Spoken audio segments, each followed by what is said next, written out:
नमस्कार दोस्तों, एक बार फिर से स्वागत है आपका द डेस्टिनी की हमारी चल रही series introduction to trigonometry. Last video में हमने चैप्टर के बारे में सब कुछ कवर किया था। इस वीडियो में हम एक्सरसाइज 8.1 सॉल्व करने की कोशिश करेंगे। कोई भी क्वेश्चन सॉल्व करने से पहले मैं आपको बता दूं, 2 या 3 चीज़ों की आवश्यकता हमें बार बार हर क्वेश्चन में पढ़ने वाली। एक तो पाइथागोरस थ्योरम आप सभी जानते हैं, उसमें कर्ण का स्क्वायर इज इक्वल टू लंब का स्क्वायर प्लस आधार का स्क्वायर। ये Pythagoras theorem all the time आपको याद रखना। दूसरा, मैंने इन 6 के 6 ट्रिग्नोमेट्रिक रेशियो के फॉर्मूले बताए थे आपको, और उसके लिए एक न्यूमेरिक भी बताया था, LAL अपॉन KKA, लाल बटे कका भी बोल सकते हैं इसे। तो जो पहला वाला हमारा रेशियो था that is sine which is L upon K with respect to its acute angle. दूसरा वाला कॉस आधार बट्टे कर्ण, तीसरा वाला टैन लंब बट्टे आधार। अगर इनके रेसिप्रोकल्स की बात करें तो कोसेक कर्ण बट्टे लंब, सेक कर्ण बट्टे आधार और कॉट आधार बट्टे लंब। ठीक है, चलिए शुरू करते हैं। Question number 1, in triangle ABC right angled at B, AB is equal to 24 centimeter, BC is equal to 7 centimeter, then determine the following. So according to the question, ABC is a triangle in which right angled at B. Okay, तो हमारा A और C आप कहीं भी मान सकते हैं। ठीक है, तो AB is equal to 24 centimetre, BC is equal to 7 centimetre. तो अब फिर से हमारा जो पाइथागोरस थ्योरम है ये प्रयोग में आने वाला है, क्योंकि हमारे पास 2 भुजाएं ऑलरेडी हैं, हमें तीसरी भुजा फाइंड आउट करनी है। तो AC इज योर कर्ण। ओके, हमेशा लंब और आधार आपस में इंटरचेंज होते रहते हैं with respect to acute angle of a particular trigonometric ratio. Okay, तो यहाँ पर पहले वाले ऑप्शन में एक्यूट एंगल हमारा है A, जिसके रिस्पेक्ट में बात की गई। तो ओके, यहाँ मान लेते हैं ये हमारा रिस्पेक्ट एंगल, और मैंने हमेशा बताया था कि रिस्पेक्ट एंगल के सामने की भुजा क्या होगी, लंब। कर्ण तो हमारा AC है ही, बाकी भुजा बच गई AB विच इज आधार। तो पहले कर्ण निकाल लेते हैं। कर्ण का स्क्वायर इज इक्वल टू लंब का स्क्वायर, लंब आप यहाँ पे 7 मान सकते हैं, आधार यहाँ पे 24 का स्क्वायर। 7 स्क्वायर इज 49, 24 का स्क्वायर आपका होगा 576। ओके, इन दोनों को अगर आप प्लस करेंगे तो दैट विल बी 625 कर्ण का स्क्वायर। अगर यहाँ से कर्ण निकालेंगे आप तो 625 का वर्गमूल 25। ओके, तो कर्ण हमारा धनात्मक में निकल आएगा 25। अभी यहाँ बात करें जैसे साइन A, तो साइन A होता क्या है, इसी फॉर्मूले पे आते हैं हमारे न्यूमेरिक्स पे, लंब बट्टे कर्ण। तो लंब हमारा क्या था, दैट इज 7, तो 7 अपॉन, और कर्ण हमारा क्या है 25। इसी तरीके से कॉस A की बात करें तो वो क्या होता है, आधार बट्टे कर्ण, आधार हमारा क्या है 24, कर्ण क्या है 25। ओके, तो ये पहला आपका सॉल्व। अब यहाँ से अगर हम दूसरे की बात करें, इसमें बोल रहे हैं साइन C cos C। अब देखिए इन्होंने जो रेस्पेक्ट एंगल है वो चेंज कर दिया, यहाँ पर C है तो C के सामने की भुजा क्या हो जाएगी, लंब। तो अब हमारा AB लंब होगा, AB हमारा लंब होगा और BC आधार होगा। ठीक है, तो ठीक है, फिर से फाइंड आउट करते हैं साइन C। साइन क्या होता है, लंब बटे कर्ण, और लंब हमारा अभी क्या है AB विच इज 24 सेंटीमीटर, आधार कर्ण तो सेम रहेगा 25। cos C की बात करें तो cos C आधार बटे कर्ण, आधार हमारा क्या है BC, BC 7 अपॉन 25। ये हमारी दोनों वैल्यूज निकल आई। अगले क्वेश्चन की तरफ बढ़ते हैं। In figure 8.13 find 10p minus cot r। देखिए यहाँ पर भी इन्होंने जो हमारा रिस्पेक्ट एंगल है उसको बदला हुआ है दोनों का। ठीक है, 10p की अगर बात करेंगे तो यहाँ पे रिस्पेक्ट एंगल P होगा, P के सामने की भुजा लंब होगी विच इज QR। तो 10p की अगर आप वैल्यू निकालेंगे तो वो क्या होगी, QR upon PQ। Okay, minus cot R। तो कॉट R के समय में हम R के रेस्पेक्ट में बात करेंगे तो हमारा लंब क्या होगा, दिस इज PQ। ठीक है, और कॉट R की वैल्यू क्या होती है, आधार बटे लंब, और उस समय हमारा आधार क्या हो जाएगा, QR अपॉन PQ। तो यहाँ पर हमें वैल्यूएशन निकालने की जरूरत भी नहीं। अगर हम QR की आंकिक वैल्यू ना निकालें तो कोई आवश्यकता नहीं, क्योंकि हमें दिख रहा है कि ये दोनों टर्म्स सेम है, और जब दोनों सेम टर्म्स के अंतर की बात करें तो वो होगा 0। ओके अगर आप फाइंड आउट करना चाहते हैं तो क्यू आर को फाइंड आउट कर सकते हैं with the help of Pythagoras theorem, उसके बाद भी रिजल्ट आपका 0 ही आए। नेक्स्ट क्वेश्चन देख लेते हैं, question number 3, if sine A is equal to 3/4 calculate cos A and tan A. यहाँ पर कोई अलग अलग रिस्पेक्ट एंगल्स की बात नहीं करी गई है, एक ही एंगल है। हम जानते हैं साइन ए जो होता है वो होता है लंब बटे कर्ण, तो यानी कि लंब हमारा है 3 और कर्ण है हमारा 4। ओके अगर यहाँ पर हम आधार की बात करें तो हमें यहाँ पे फिर से पाइथागोरस थ्योरम का प्रयोग करना पड़ेगा टू फाइंड आउट हमारा आधार। ओके तो आधार का स्क्वायर इज इक्वल टू होगा कर्ण का स्क्वायर माइनस लंब का स्क्वायर। ठीक है तो कर्ण इज 4 का स्क्वायर माइनस 3 का स्क्वायर, तो 4 का square is equal to your 16, 3 का 9, तो आधार का स्क्वायर इज इक्वल टू 7। यहाँ से आधार विल बी योर √7 √7। ओके अब यहाँ से आप अगर cos a की बात करें तो cos a क्या होता है आधार बट्टे कर्ण, तो आधार हमारा क्या है √7 और कर्ण क्या है 4। ओके अगर tan a की बात करें तो लंब बट्टे आधार, लंब है हमारा 3 और आधार कितना है √7। यहाँ पर आप बिल्कुल भ्रमित ना हो, ये a मैं यूज कर रहा हूँ फॉर आधार, l में यूज करता हूँ फॉर लंब, k इज फॉर कर्ण। यहाँ पर किसी एंगल से इस a का लेना देना नहीं है, ये है tan of angle a, cos of angle a, but यहाँ पर a एंगल नहीं है, ये a फॉर आधार। Okay for easy understanding. Okay अगले की बात करें, question number 4, 15 cot a is equal to 8, find sin a and sec a। Same simple सा क्वेश्चन है, यहाँ से अगर आप cot a की वैल्यू निकालेंगे तो 15 यहाँ पर इनटू में है, अगर उस तरफ जाएगा बराबर के तो वो क्या हो जाएगा भाग में, तो cot a की वैल्यू निकल आएगी 8/15। जब 8/15 cot a की वैल्यू निकल आई तो यहाँ से हम पाइथागोरस थ्योरम का प्रयोग करके एक अपनी शेष भुजा निकाल सकते हैं। cot a क्या होता है आधार बटे लंब, यहाँ पर हमें क्या निकालना पड़ेगा कर्ण, कर्ण का स्क्वायर इज इक्वल टू आधार का स्क्वायर प्लस लंब का स्क्वायर, यानी कि 8 का स्क्वायर प्लस 15 का स्क्वायर, तो 8 का स्क्वायर आपका हो जाएगा कितना इज 64 और 15 का स्क्वायर हो जाएगा 225। अगर इनको जोड़ेंगे आप तो ये हो जाएगा 289। यहाँ से कर्ण का स्क्वायर, कर्ण अगर आप निकालेंगे तो 289 का वर्गमूल क्या होगा दैट इज 70। ओके तो हमारे कर्ण की वैल्यू निकल आई यहाँ से।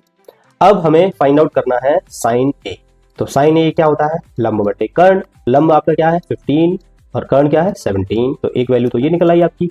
दूसरी वैल्यू आपको निकालनी है सेक ए, तो सेक ए क्या होता है कॉस का रेसिप्रोकल, कॉस क्या होता है आधार बटे कर्ण, तो सेक क्या होगा कर्ण बटे आधार, कर्ण आपका है 17 और आधार कितना है 8, तो ये आपकी सेक ए की वैल्यू निकल आई। Next question number 5, question number 5 बोल रहा है if given sec theta is equal to 13/12 calculate all other trigonometric ratios. यहाँ पर भी बिल्कुल सिंपल है, पहले आपको पाइथागोरस थ्योरम का यूज करना है, कर्ण का स्क्वायर इज इक्वल टू लंब का स्क्वायर प्लस आधार का स्क्वायर, उसके बाद में आपको LAL अपॉन KKA इस न्यूमेरिक या फॉर्मूले का यूज करना है to find out other trigonometric ratios. Okay hint देने के लिए काफी है या फिर से सॉल्व करके बताया जाए। अच्छा ठीक सॉल्व कर देते हैं। Sec theta is equal to your कर्ण बटे आधार, राइट। ओके तो कर्ण आपका हो गया 13 और आधार हो गया आपका 12, ठीक है। Then we have to find out लंब, तो लंब का स्क्वायर आपका क्या होगा कर्ण का स्क्वायर माइनस आधार का स्क्वायर विच इज 13 का स्क्वायर माइनस 12 का स्क्वायर, तो 13 का स्क्वायर इज इक्वल टू 169, 12 का square is equal to 144 equal to 25। Okay then your लंब will be 5 because square root of 25 is 5। अब यहां से हम कोई भी ट्रिग्नोमेट्रिक रेशियो निकाल सकते हैं, जैसे साइन थीटा की बात करें तो लंब बटे कर्ण, लंब इज योर 5 और कर्ण इज योर 13। कॉस थीटा की बात करें तो कॉस थीटा तो सेक थीटा का रेसिप्रोकल है तो उल्टा हो जाएगा 12/13। अगर टेन थीटा की बात करें तो tan theta is equal to लंब बटे आधार, तो लंब है आपका 5 आधार है 12। कॉट थीटा की बात करें तो वो रेसिप्रोकल हो जाएगा 10 का, मतलब 12/5। सेक थीटा तो हमें ऑलरेडी दिया ही हुआ है। अगर कोसेक थीटा की बात करें तो वो रेसिप्रोकल होता है साइन का, तो साइन का रेसिप्रोकल क्या हो जाएगा 13/5। ये रहे हमारे बाकी के ट्रिग्नोमेट्रिक रेशियोज। क्वेश्चन नंबर 6 बोल रहा है if angle A and angle B are acute angles such that cos A is equal to cos B then so that angle A is equal to angle B। तो हम मान लेते हैं कोई triangle है जो कि राइट एंगल ट्रायंगल है, यहां पर एंगल A और एंगल B को एक्यूट एंगल बोला गया है, A और B। तो हमें समझ में आना चाहिए हमारा राइट एंगल किस पे होगा C पे। Okay which is 90 degree. Cos A is equal to cos B, it is given in the question. Okay, तो यहां से कॉस ए क्या हो जाएगा, अगर हम ए के रेस्पेक्ट में बात करें तो लंब हमारा क्या होगा BC, आधार क्या होगा AC, और कॉस ए होता क्या है आधार बटे कर्ण. तो आधार क्या है हमारा यहाँ पे AC अपॉन कर्ण क्या है वो AB, जो कि चेंज नहीं होगा. ओके, कॉस B की बात करें यहाँ पर B के रेस्पेक्ट में हमारा लंब होगा AC, मतलब आधार होगा BC. तो cos B is equal to आधार बट्टे मतलब BC बट्टे कर्ण हमारा सेम रहेगा AB. ठीक है, अभी इस इक्वेशन में AB से AB हमारा कट हो जाएगा, यहाँ से AC is equal to BC, यानी कि हमारी ये दोनों भुजाएं AC और BC दोनों बराबर है. हमने एक प्रमेय पढ़ा हुआ है, बराबर भुजाओं के सामने के कोण भी बराबर होते हैं. तो AC के सामने का कोण हो गया कोण B, ठीक है, और BC के सामने का कोण हो गया कोण A. बराबर भुजाओं के सामने के कोण भी बराबर होते हैं, ये यहीं से प्रूव हो गया. और इन कोणों की आंकिक वैल्यू क्या होगी, ये हमारा एक 90 डिग्री हो गया और बाकी का त्रिभुज के तीनों कोणों का योग 180 डिग्री, तो बाकी के दो कोणों का योग 90 डिग्री आना चाहिए, तो 45 45 जो कि बराबर है. ओके, अगले क्वेश्चन की तरफ बढ़ते हैं. Question number 7. If cot theta is equal to 7/8 then evaluate 1 plus sine theta 1 minus sine theta upon 1 plus cos theta into 1 minus cos theta. Second one is your cot square theta. Cot theta की value हमें दी हुई है, तो 7/8 का हम square कर देंगे, यहाँ से 49/64 इसकी वैल्यू आ जाएगी. सेकंड तो ऐसे ही सॉल्व हो गया. अब बात करते हैं 1 plus sine theta 1 minus sine theta upon 1 plus cos theta 1 minus cos theta. आपने पिछली कक्षाओं में एक फॉर्मूला पढ़ा होगा बीजगणित में, a plus B into a minus B is equal to a square minus B square. इसी फॉर्मूले का प्रयोग यहाँ पर देखिए, a plus B a minus B. Okay, तो यहाँ से आपका निकल के आएगा 1 माइनस साइन स्क्वायर थीटा, क्योंकि a स्क्वायर मतलब 1 का square is equal to 1 and sine theta का स्क्वायर साइन स्क्वायर थीटा. इसी तरीके से अपॉन में 1 plus cos theta 1 minus cos theta which is 1 minus cos square theta. एक और आइडेंटिटी हमने पढ़ी हुई थी कि sine square theta plus cos square theta is equal to 1 plus cos square theta is equal to 1. तो यहां से अगर हम 1 माइनस कॉस स्क्वायर थीटा की बात करें तो वो साइन स्क्वायर थीटा हो जाएगा, और 1 माइनस साइन स्क्वायर थीटा की बात करें तो वो कॉस स्क्वायर थीटा हो जाएगा. Okay, understand. तो ऊपर वाला कॉस स्क्वायर थीटा और नीचे वाला साइन स्क्वायर थीटा. फर्दर हमने एक और फॉर्मूला पढ़ा हुआ है कि cos theta upon sine theta क्या होता है cot theta, because tan theta is sine theta upon cos theta. Okay, तो कॉस अपॉन साइन कॉट, तो यहां पर कॉट थीटा का होल स्क्वायर मतलब कि कॉट स्क्वायर थीटा. यहां से मुझे आशा है आप लोगों से कि कोई कंफ्यूजन नहीं होगा, बिकॉज कॉस स्क्वायर थीटा को हम कॉस थीटा का होल स्क्वायर भी लिख सकते हैं. जब a square upon B square दिया हो तो हम उसे a अपॉन बी का होल स्क्वायर भी लिख सकते हैं. तो मान लीजिए हमने cos theta upon sine theta का होल स्क्वायर लिख दिया है यहाँ पे, और cos theta upon sine theta हमारा कॉट थीटा होता है, इसलिए कॉट थीटा का होल स्क्वायर हुआ है. और होल स्क्वायर को हम इस तरीके से भी लिख सकते हैं जो कि हमने अपने चैप्टर की ब्रीफिंग में डिस्कस किया था. Okay, understand. तो कॉट स्क्वायर थीटा की वैल्यू जो कि हमारा सेकंड ऑप्शन है 49/64.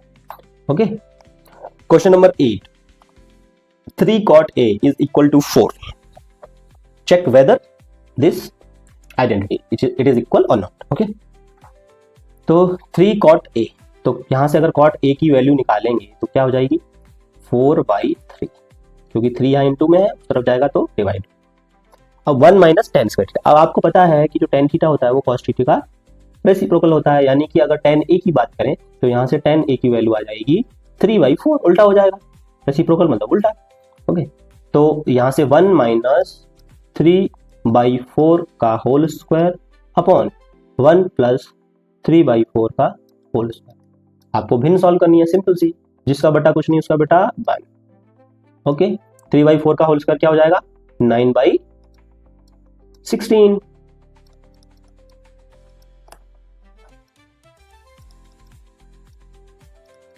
ओके, यहां पर आप भिन्न सॉल्व कर लीजिए. यहां पर 16 आपका डिनोमिनेटर आ जाएगा, 16 का 1 में गुणा करेंगे तो 16 आएगा, 16 का 16 में भाग देंगे तो एक बार जाएगा, और 1 का 9 में गुणा करेंगे तो वो 9 आएगा अपॉन 16 बटे 16.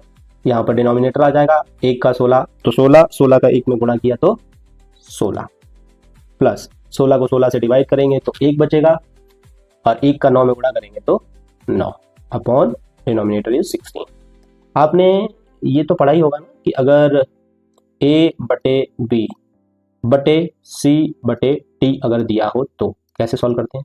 देखिए a अपॉन b और ये भाग है c अपॉन d, बटे वैसे लिख सकते हैं। अब भाग को हमेशा गुणा में बदल देते हैं, तो a बटे b अगर जब गुणा में बदलते हैं तो ये वाला जो भिन्न होता है वो रेसिप्रोकल हो जाता है, मतलब d बटे c हो जाता है। ठीक है, तो यहाँ से निकल के आता है a d upon b c। तो इसी तरीके से यहाँ पर एक भिन्न ये है और एक भिन्न ये है, इन दोनों का डिवाइड करना है। तो 16 में से 9 गए, कितने बचे 7, 7 बटे 16। अगर गुणा में लेके जाएंगे तो ये 16 ऊपर आ जाएगा और 16 और 9 कितना हो जाएगा 25। एक 16 से 16 खत्म, हमारी वैल्यू कितनी आ गई 7 अपॉन 25। तो ये हमारी वैल्यू आ गई LHS की, मतलब इसकी। ठीक है, अभी कॉस स्क्वायर ए माइनस साइन स्क्वायर, तो यहाँ से हम वैल्यू निकाल लेंगे। tan a हमारा क्या होता है लंब बटे आधार। यहाँ से अगर हम कर्ण की वैल्यू निकालेंगे तो 3 का स्क्वायर प्लस 4 का स्क्वायर, यानी कि 9 प्लस 16 25।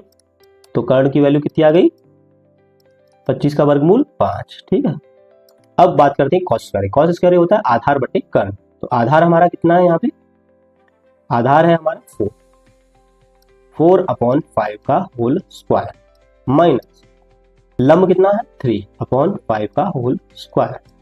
अब इस वैल्यू को हम सॉल्व कर रहे हैं। ठीक है, एक बार देखिए, तो 4 अपॉन 5 मतलब आपका 16 अपॉन 25 माइनस 9 अपॉन 25। हर आपका सेम है तो अंश में से अंश घटा देंगे, 16 में से 9 गया 7 पर आपका है, तो ये भी आ गया आपका 7 upon 25 which is equal to your LHS। So your LHS is equal to RHS। तो यहाँ पे ये प्रूव हो गया, ये बराबर है।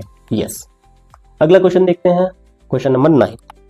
In triangle ABC right angled at B if tan A is equal to 1/√3 find out the value of following. देखिए, इसमें मैं एक बार आपको याद दिलाना चाहूंगा कि कुछ चुनिंदा कोणों के लिए हमने सारे ट्रिग्नोमेट्रिक रेशियोज की वैल्यू निकाली थी और उसकी एक टेबल भी बनाई थी, अगर आप याद कर पा रहे हो तो।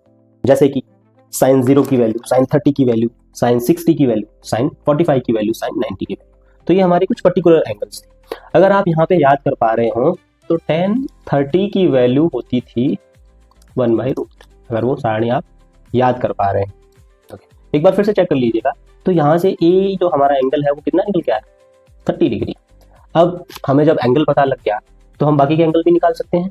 राइट एंगल B पे है, यानी कि B 90 है आपका और A आपका 30 है, तो C कितना हुआ है, त्रिभुज के तीनों कोणों का योग 180 डिग्री और 19 और 30 को जोड़ोगे आप तो 120 हो जाएगा। 180 में से 120 घटाएंगे तो आपका आएगा 60 डिग्री। ओके, तो ये आपका एंगल C है।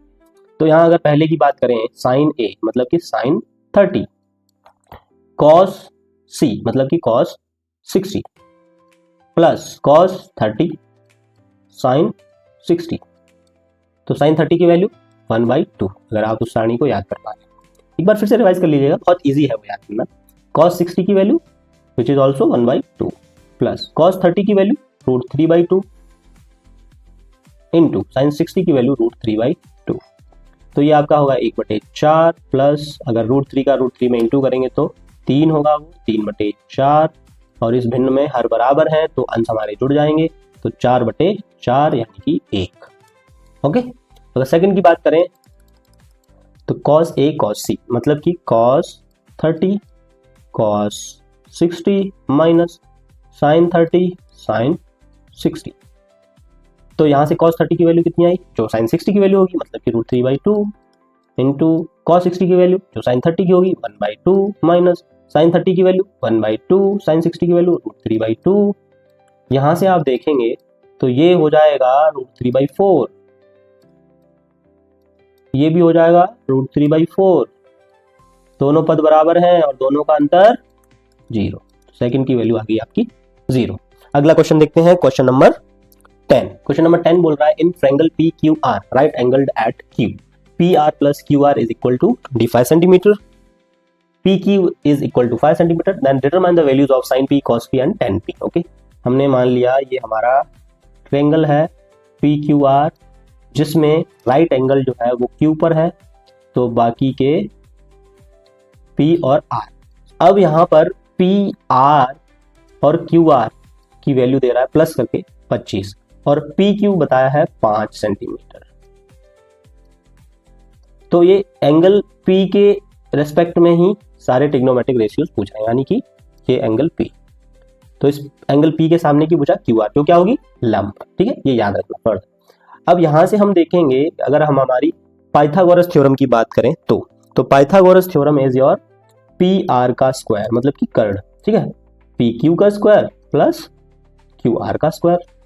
ठीक है, अगर यहां से हम P R plus Q are के फॉर्म में ही इसको रखें तो हमें किसी एक भुजा की वैल्यू मिल जाएगी, यानी कि जो पी क्यू, यहाँ पी क्यू की तो वैल्यू दी हुई है।